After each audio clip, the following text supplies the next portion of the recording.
Ash Wednesday is the day I find least attractive in some ways in the course of the whole year. The thought is of all those weeks of Lent stretching out in front of us, and all the various penances we want to undertake.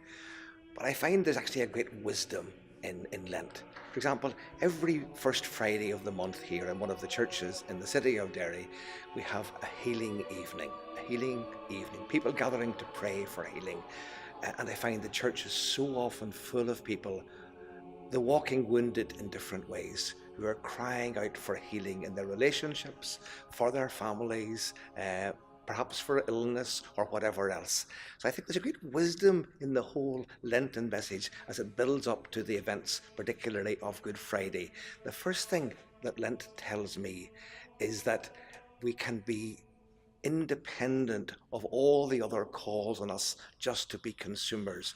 If we want to really face the truth about human life, then I think it's useful for us to be able to stand back and learn an element of self-discipline and say, I would love to be doing that or having that or drinking that, but I will learn a self-discipline to ensure that I can be master of my appetites rather than a slave of somebody else's agenda. The second thing that Good Friday tells me is that when I carry my crosses, I'm not on my own. Jesus, who's the Lamb of God, who takes away the sin of the world. And the third point I gain from the whole Good Friday and Lenten message about sacrifice, about carrying crosses, is that life will not work out the way we want it.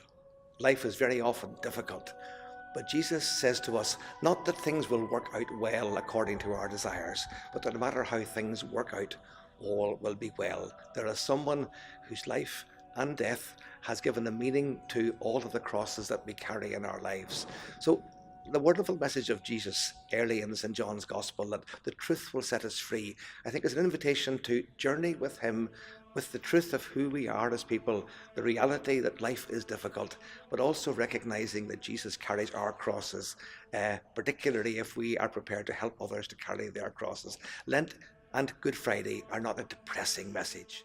The Lenten journey of 6.5 weeks is tough enough, particularly when you've taken on some self-discipline or some penance.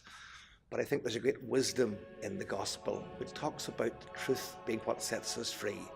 Jesus wants us to be free. Jesus wants us to be able to recognize the truth of what human life involves. And he says that he will carry our crosses with us, and that crosses carried with him are never wasted, even in the long term. So wherever you've been on this Lenten journey, with perhaps a Lenten journey that contains many Good Fridays throughout the year, I invite you to recognize the wisdom of the cross, for there alone can we find meaning for all the challenges that we face in life, because we have the conviction that the love of God is greater than the worst that human beings can do to one another. Be blessed by your Lenten journey, not afraid of it.